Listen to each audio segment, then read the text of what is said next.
Good afternoon, Dr. Naik. My name is Izzy Westbury. I'm the secretary here at the Oxford Union. I have a very short question to ask. You talk about the hijab being something that serves to protect a woman. Surely it's extremely patronising and degrading to prevent a woman from making that decision for herself. How could you answer that? What's the question, sister? Can you repeat the question? I said, in your speech, you talk about the hijab being something that serves to protect a woman. But how is it not extremely patronising and degrading in not allowing a woman to make that decision herself? Sister posed a very good question, that when I say that hijab is required for a woman, isn't it not degrading for the woman to patronize it? Isn't it degrading? If you read the Quran and Islam has prescribed hijab. That means the woman should be covered. The only part that can be seen are the face and the hands up to the wrist. This is for the modesty. And it is not only mentioned in the Quran, it is also mentioned in the Bible.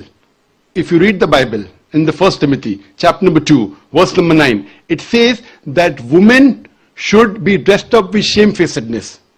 They should be dressed up with sobriety and should not wear braided hair or of gold or pearls. It's further mentioned in the 1 Corinthians, chapter number 5, verse number 7 to 11. The woman that does not cover her head, then she dishonors her head. Her head should be shaved off. Anyway, I don't agree with this. I'm just quoting you from the Bible. Same way, if you go to the Vedas, it says that the woman should cover the head. So all the religious scriptures, they talk about the woman covering their, it is for modesty. It is not to degrade the woman. And if you analyze, there was allegation made against me saying that Dr. Zakir Naik says that that if they don't wear hijab, you know, that if you wear Western clothes, there are chances the woman will be raped. It is a misquotation again.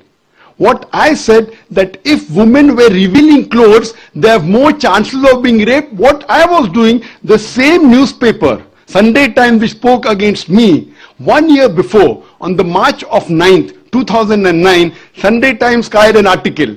In Britain, 1 out of 7 feel that the woman who wear sexy revealing clothes, she should be hit. I'm sorry, I don't agree with it. This is the statistics that was given in the Sunday Times on the 9th of March 2009, that in Britain, 1 out of 7 Britishers believe that the women who wear revealing and sexy clothes should be hit. I disagree with this. Furthermore, one more article came in 2005 in the same newspaper, Sunday Times. It said that 26% of the Britishers, they feel that wearing revealing clothes is partially or totally responsible for the rape. So what I say, that the more modest you are dressed up, you are respected more. So Islam has prescribed the modest hijab for the woman, not to degrade her but to uplift her. I do agree there may be cultural differences. Islam cannot force anyone to adopt it. There are cultural differences. For example, I'll give you an example, that some societies, what they feel, that even looking at a woman is immodest. Some societies feel looking is no problem, but touching a woman is immodest. Some of the society feels shaking hand is no problem. Some societies feel kissing no problem. Some societies feel doing anything as long as both agree is no problem. Different societies and different cultures have got different rules and regulation. When I went to America, while I was giving a talk, one of the Americans told me, "You Eastern women, you're immodest." I was shocked. So I said, "Why do you call Eastern women immodest?" He told me, "You Eastern women, you expose your belly." So in America and Western country, exposing belly is immodesty. In India, exposing belly is not immodesty, wearing shorts is immodesty. So what I've realized, sister, there's different culture, there's different system.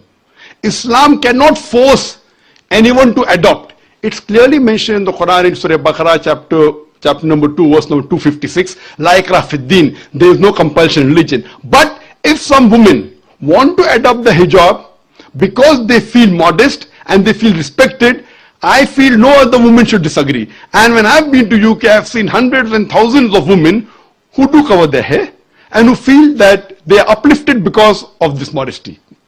Hope that answers the question.